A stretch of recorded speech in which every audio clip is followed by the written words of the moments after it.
하나님이 지으시고 만들어 놓았던 아담과 하와가 바라보았던 태고적의 해, 그 해가 힘차게 떠올랐습니다. 금년에 여러분의 삶이 해와 같이 빛나시기를 바랍니다. 여러분이 교회와 삶의 헌신을 통해서 여러분의 섬김이 해같이 빛나기 바랍니다. 신년 첫 주일 예배 나오신 여러분들과 이 시간 영상 예배를 드리는 모든 분들에게 우리 한국교회와 우리 조국 대한민국의 성삼위 하나님의 크신 위로와 은혜가 함께 하시기를 축복합니다. 저는 이 코로나가 일어났던 초기에 포스트 코로나 혹은 뭐 뉴노멀 시대 이런 등등의 그 용어를 가지고 전국 단위로 다니면서 세미나를 하기도 했습니다. 그러나 그때 그렇게 마음에 와 닿지는 않았습니다. 그러나 지금 코로나 팬데믹으로 이어지고 또 다른 변이인 델타, 오미크론 등이 나타나서 확산세가 멈추지 않으면서 이제는 그 말이 우리 마음에 와 닿게 있습니다. 그 학자들이 말했던 코로나 이전과 코로나 이후의 삶이 확연히 달라진다는 겁니다. 코로나 이전, before 코로나, BC, after 코로나, AC 이렇게 세상은 구별될 거라고 학자들이 얘기를 했는데 과연 그렇게 될 것으로 보여집니다. 한마디로 말하면 코로나 때문에 우리 사회 일상이 거의 다 멈춰버렸습니다.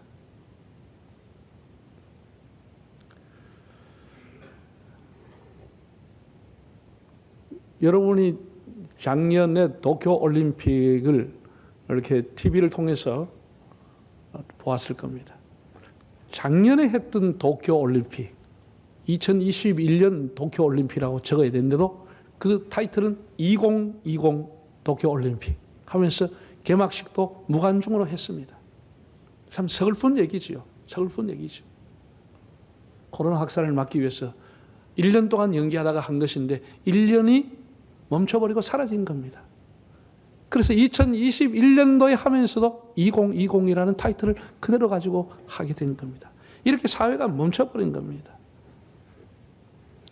작년에 나라의 방역당국에서 국민들 2차 백신 접종을 맞으라고 독려하면서 여러분 우리나라가 70%만 2차로까지 맞으면은 여행이나 예배나 무슨 스포츠나 자영업이나 모든 생활이 일상으로 돌아갈 수 있다. 이렇게 여러 번 뉴스를 해서 많은 사람들이 그럼 나도 맞아야지. 다 맞았습니다. 지금 70% 80% 넘게 맞았다고 그래요.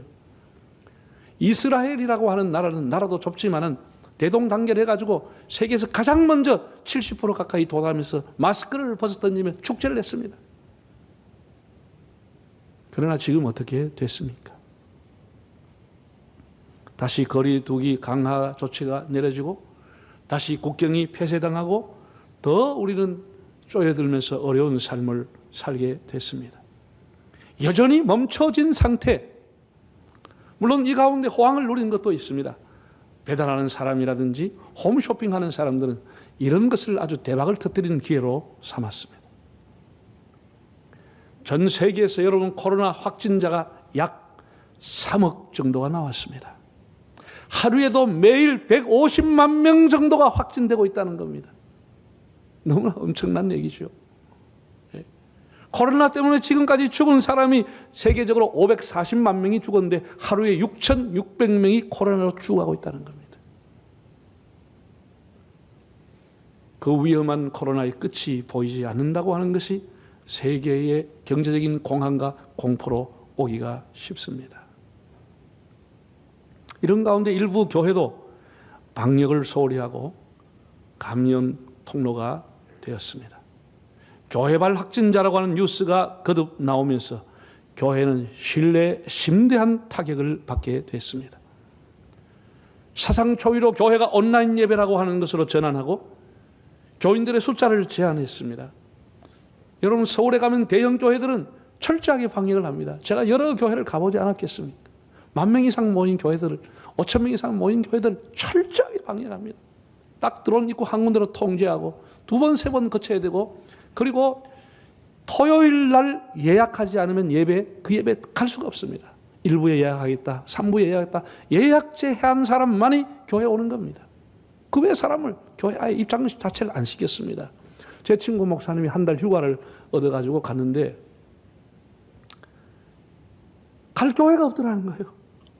100명 모이는 교회든 500명 모이는 교회 가면은 어디서 오셨느냐? 우리 교회는 아닌데 교회 올 수 없습니다. 교회를 못 오게 한다는 거예요. 그래서 목사라는 말은 뭐하고, 그래도 예배 잠깐 드리고 제일 뒤에서 마스크 끼고 가면 안 되느냐? 안 됩니다. 당신이 우리 교회에서 예배 드리려고 하면 오늘 여기 등록을 하고 그건 가능하지만 이웃교회 교회는 받을 수가 없습니다. 이게 이제 한국교회 형편이 되어버린 거예요. 전도는 고사하고 교회 스스로 온 사람도 본교회 교인이 아니면 돌려보낼 만큼 철저하게 지금 방역을 하고 있는 거예요. 그래서 그분이 기가 차가지고 이렇게 찾다가 11시간 넘겨가지고 제가 생각나고 우리 교회가 생각났어요. 마침 여니까 11시 반에 유튜브로 나와서 길거리에 찾아놓고 그 예배에 참여했다고 내보고 얘기를 하더라고요. 이렇게 우리가 철저하게 교회 안에 소모임을 금지하고 음식을 금지하고 교인이 들어오는 숫자를 예약하고 제한시켜 가면서 했음에도 불구하고 사랑제일교회라든지 선교단체라든지 심지어 이단성 교회들에게 확진자가 쏟아져 나오므로 교회가 이기적인 집단으로 매도당하게 됐습니다. 저는 이것을 막기 위해서 일선에서 많은 고통을 겪으면서 교회가 철저한 방역을 해달라고 요구했지만은, 그러나 많은 또 다수의 교회들은 저를 오히려 책망하면서 목사가 생명 걸고 예배를 드려야지 뭔 얘기하고 있냐 이렇게 해서 참 안타까운 일들이 일어나기도 했습니다. 방역 조치가 조금씩 완화되는 단계에 가면은 6개월 만에 우리 교인들이, 심지어 1년 만에 교회에 나오시는 분들이 계셨습니다.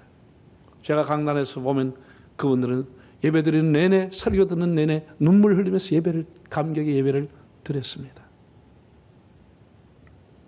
우리는 예배를, 기도를, 찬양을, 성도의 교제를 마음껏 하지 못하는 큰 고통과 아픔으로 지난해도 보냈습니다. 어려울 때 교회를 찾고 힘들 때 기도해야 됨에도 불구하고 모든 발걸음이 제한을 받는 그런 한 해를 보냈습니다. 그 와중에 금년 3월이면 국가적으로 아주 중요한 대통령 선거가 있습니다. 장차 5년을 이끌어날 우리나라의 지도자가 아니라 우리 대한민국의 10년과 30년 중요한 미래를 설계해야 될 지도자를 선출하게 됩니다. 그러나 여러분들이 아시고 느끼는 바와 같이 대선 후보를 쳐다보는 국민들은 피로감에 젖어 있고 지쳐 있습니다. 과연 우리 시대의 이 어려운 한국을 위기에서 구할 지도자가 될 것인가?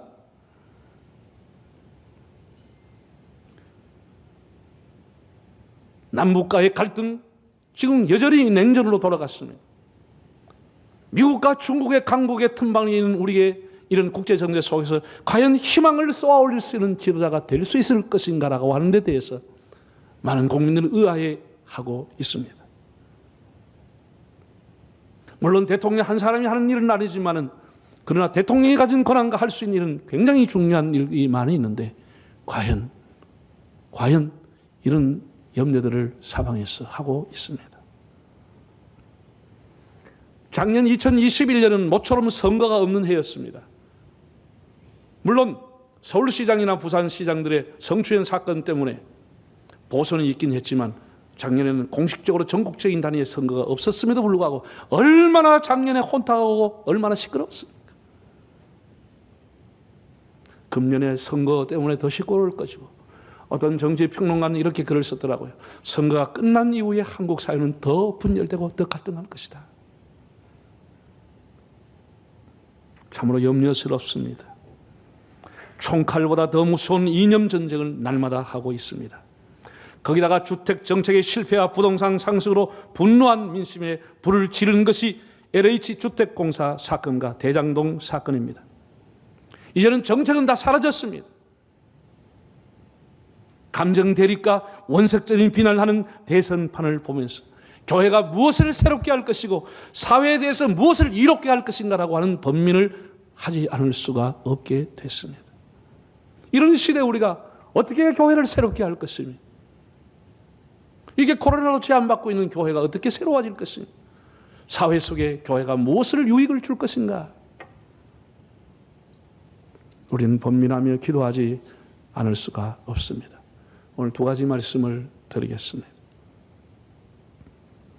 그럼에도 불구하고 교회는 복음으로 새로워져야 합니다. 사회만 갈등하는 것이 아닙니다. 교회도 갈등하고 분노하고 분열하는 시대가 됐습니다. 교회 안에서 세대의 분열, 교회 안에서의 지역 감정, 교회 안에서의 이념 다툼, 교회 안에서의 직분 간의 갈등, 이런 분열의 시대가 됐습니다. 저는 교회를 이끌어가는 지도자로서 참 가슴 아픈 오늘의 교회들을, 슬픈 교회상을 보게 됩니다. 예수님의 일성은 마가복음 1장 15절에 때가 찼고 하나님 나라가 가까이 왔으니 회개하고 복음을 믿으라고 했습니다. 회개하고 복음을 믿으라. 예수님 그렇게 말씀했습니다. 코로나 감염으로 사회가 민감할 때 교회에서 코로나 확진자가 나왔다고 하면 사방에서 교회를 비난했습니다. 문 닫아라. 교회 폐쇄해라. 또 교회냐? 그런 비난이 빗발쳤습니다.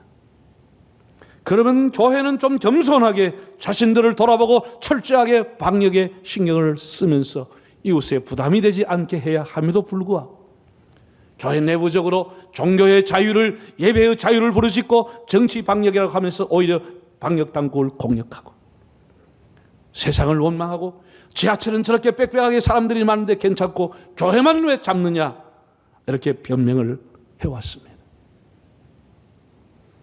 방역 정책에 항거하는 것이 마치 바른 신앙처럼 하는 것은 아니었는지 우리 자신들을 돌아봐야 합니다. 교회는 그런 따가운 소리 앞에 겸손하게 자신을 성찰해야 합니다. 우리가 그런 내용들을 오도하고 비약적이며 극단적인 해석을 해서 교회 공동체를 더 어렵게 해서는 안 되는 겁니다. 우리가 하나님 앞에 자연을 파괴하고 생태계를 무시하고 환경보호에 무안심했던 것을 회개해야 합니다. 개인적인 탐욕과 이기심을 가지고 살아왔던 죄악을 회개해야 됩니다. 하나님의 창조의 세계와 질서가 무너지면 기후의 재난과 온갖 재앙이 닥치게 되고 결국은 전염병이라는 감염병까지 오게 되는 겁니다. 우리는 하나님 앞에 이 엄중한 시대에 회개하면서 다시 십자가의 복음을 붙잡아야겠습니다. 이 모든 고통은 하나님의 사인입니다. 하나님께로 돌아오라. 하나님께로 유턴하라. 교회가 본질로 돌아가라고 하는 하나님의 경고의 사인입니다. 복음이라고 하는 게 뭐겠습니까? 여러분, 예수 그리스도가 복음입니다. 십자가가 복음이요, 부활이 복음이요, 하나님의 말씀이 복음입니다. 복음이라고 하는 것은 아주 단순한 겁니다. 우리의 선조들이 믿었던 복음은 너무나 심플하고 단순합니다. 주 예수를 믿으라. 그리하면 너와 너의 집이 구원을 받으리라. 이것이 바로 복음입니다. 바울은 나는 복음 외에 전하지 않기로 결심했다고 했고, 나는 십자가 외에 전하지 않기로 결심했다고 했습니다. 나는 복음 전하는 것을 조금도 부끄러워하지 않는다고 말했습니다. 왜? 십자가 안에 구원이 있고 복음 안에 치유가 있고 십자가 안에 능력이 있기 때문인 것입니다. 초대교회에 나오는 모든 설교의 캐리그마의 주제는 예수 그리스도, 예수가 우리의 인생의 길이라고 하는 것을 가르쳐 주고 있습니다. 여러분 한번 따라하겠습니다. 오직 예수, 오직 복음, 예수님이 답이다, 예수님이 길이다. 그게 복음이라는, 그것이 혼란한 이 세상 속에서 우리 가정과 내 양심과 교회를 지키는 길입니다. 그것이 우리 삶을 새롭게 할 수 있는 길입니다. 교회에 나오는 것이 아니라 다시 내가 그리스도 안에 살아가고 있는지 자신을 확인해 보는 겁니다. 예수님은 이 복음을 만민에게 전파하라고 했습니다. 유대인이나 이방인이나 로마인이나 헬라인이나 백인이나 흑인이나 양반들이나 상놈들이나 다 복음이 필요한 사람이니까 만민에게 가서 복음을 전하라고 말씀했습니다. 바이킹 나라였던 영국이 다시 이렇게 세계 신사적인 나라가 되는 것도 복음 때문이에요. 미국이 건설하는 것도 다 복음으로서 나라를 건설하는 것입니다. 여러분, 복음만이, 십자가만이, 하나님의 말씀만이 우리의 가정과 삶과 교회를 새롭게 할 줄로 믿습니다. 오늘 성경 한 본문을 보십시오. 2000년 전에 기록한 이 사도행전 2장에 나오는 말씀. 그 당시에 유대 사회는 로마의 통치를 받고 있었습니다. 농사를 지으면 다 뺏겼습니다. 좋은 것 다 수탈해 갔습니다. 정말 가난한 사람들이, 빈궁한 사람들이 모여서 살았습니다. 그런데 성경은 무엇을 말하고 있습니까? 이렇게 가난하고 어렵게 살았던 사람들이 남의 것을 뺏고 탐하기보다는 자기 것을 내어놓고 서로 통용하며 서로 함께 쓰며 서로 나누며 서로를 챙겨가며 함께 떡을 뗐다라고 기록하고 있습니다. 이것이 복음을 받아들인 예수를 믿게 된 사람의 삶이라고 하는 것을 보여주고 있는 것입니다. 예수를 제대로 믿으면 모든 삶이 새로워지게 되는 것입니다. 자신을 새롭게 하고 이웃에게 유익을 주는 삶을 살아가게 되는 겁니다. 아무리 가난해도 예수 그리스도를 믿게 되면 남에게 유익을 주는 삶을 살아갈 수 있다고 하는 사실을 오늘 성경은 보여주고 있습니다. 두 번째는 새로운 삶으로 세상을 새롭게 했다는 것입니다. 여러분, 우리가 하나님 앞에 구원받았으면 우리의 삶을 통해서 구원받은 증거를 보여야 하고, 하나님의 자녀이면 하나님의 자녀라고 하는 증거를 우리의 삶을 통해서 환경을 초월해서 보여야 하는 것입니다. 좋은 환경이면 누가 그렇게 못 살겠습니까? 환경과 상황을 초월해서 그리스도의 제자의 삶을 살아가야 하는 것입니다. 본문 2장 47절을 보면 이렇게 기록했습니다. 하나님을 찬미하며 또 온 백성에게 칭송을 받으니 주께서 구원받는 사람을 날마다 더하게 하시니라. 네. 날마다 구원받는 사람의 수를 더하는, 한마디로 큰 교회 안에 영적인 부흥이 일어났다는 겁니다. 뭘 해서? 기도회를 했습니까? 특별 집회 했습니까? 부흥회를 했습니까? 그게 아니고 사람들에게 칭송을 받으니 너도 나도 그 교회에 모여왔다는 것이죠. 야, 저렇게 살아가는 거 보여. 나도 저렇게 살고 싶다. 나도 저 커뮤니티, 나도 저 공동체에 들어가고 싶다. 그래서 수많은 사람들이 세례를 받고 스스로 자기 발로 걸어와서 그 공동체에 가입하고 날마다 믿는 자의 수가 늘어났다는 것입니다. 왜? 칭송받는 사람이 많으니까.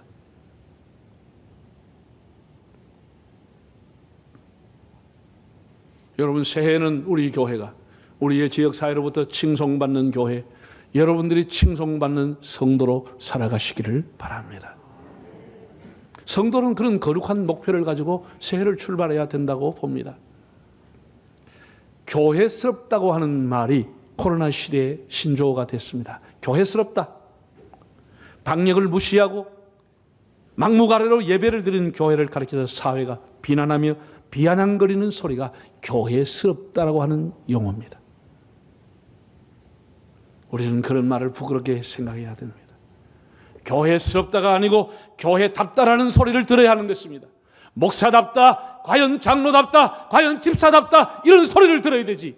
사람에게 비아냥한 거리를 들으면서 교회스럽다, 얼마나 부끄러운 얘기입니까? 우리는 조금 손해보고 우리 생활 속에서 남을 배려하면서 약자와 동행하는 삶을 살아야 합니다. 과거의 부흥사들은 그렇게 많이 공부하지 못했지만 그들은 칠판을 갖다 놓고 새벽 낮밤 강행군을 해가면서 그 온몸을 적셔가면서 3시간 4시간 칠판을 갖다 놓고 성도들이 삶을 어떻게 살아야 할 것인가를 가르쳤습니다. 시장에 가서 콩나물을 사올 때, 시장에 가서 과일을 사올 때 좋은 거 골라오지 말고 좀 무른 거, 썩은 것도 괜찮고 사오고, 콩나물 한 줌 더 달라 그러는 것보다도 아이 난 이만하면 됐다고 한 줌을 놓고 오라고. 이것이 예수 믿는 사람의 향기다. 그렇게 삶을 우리에게 가르쳐 주었습니다.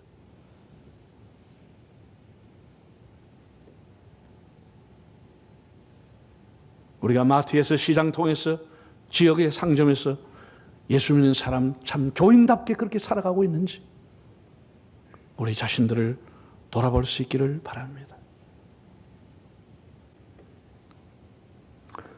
성경 사도 바울이 빌립보 1장 27절에서 이렇게 말했습니다. 한번 읽어보겠습니다.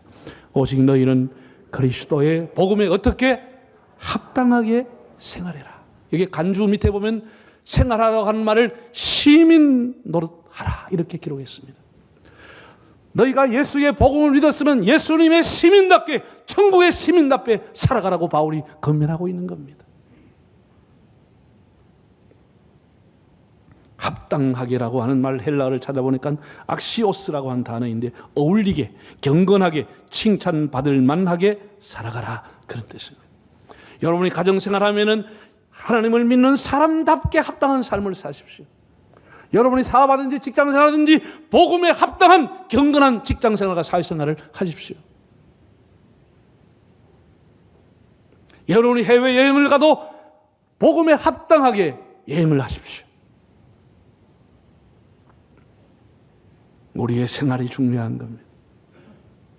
여러분, 이 말을 하고 있는 바울은 지금 어디에 있습니까? 좋은 환경이 아니에요.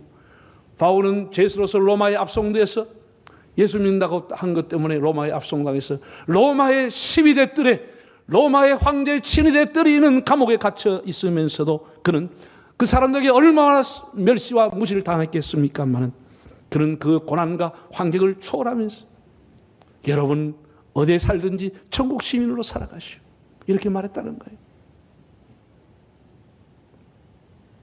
어디든지 성도답게 살아가시오, 진실하게 살아가시오, 예수 믿는 사람답게 살아가시오, 이렇게 합당한 생활을 하라고 권면한 것입니다. 짜증내고 울면서 원망하지 말고 감사하면서 기쁘면서 살아가라, 이렇게 빌립보 성도들에게 권면한 것입니다. 요셉의 생애를 보세요. 요셉이 그렇게 질퍽한 환경 속에 살지만 요셉은 하나님의 자녀답게 살았습니다. 하나님의 자녀답게 양심을 지켰습니다. 하나님이 그를 보호해 주실 수밖에 없잖아요. 사랑하는 여러분, 금년에 코로나가 소멸되고 경제가 다시 일어날지는 확실한 것은 불확실합니다. 그건 모르겠습니다. 확실한 것은 우리의 미래가 불확실하다고 하는 사실입니다. 2022년 새해를 우리는 복음으로 교회를 새롭게, 세상을 이롭게 하는 주제를 가지고 기도하시고 그렇게 살기를 힘써 주시기를 바랍니다. 세상이 이렇게 혼탁할 겁니다. 그러나 그리스도의 복음만이 이 위험한 코로나 시대의 유일한 답이요 길입니다. 더욱 하나님을 가까이 하십시오. 그리고 복음에 합당한 삶을 살아가십시오. 겸손하게, 칭송받을 만하게, 서로 따뜻하게, 진실하게, 하나님의 천국 시민답게 그렇게 살아가는 한 해가 되기를 바랍니다. 힘이 있는 사람도 힘을 좀 절제하고, 절제하는 것도 성령의 은사입니다. 힘이 있다고 함부로 힘을 쓰면 안 되는 겁니다. 힘을 함부로 썼던 우리나라 역대 대통령들 다 어떻게 됐습니까? 칼은 칼집에 있을 때 가장 안전한 것입니다. 그 칼이 칼집에서 나와서 함부로 휘둘리게 되면 여러 사람도 다치지만 자신도 베일 수가 있습니다. 우리에게 주어진 고난과 힘을 절제하면서 겸손하게 하나님과 동행하면서 성도답게, 교회답게 주님의 향기를 드러내며 살아가는 한 해가 되시기를 바랍니다.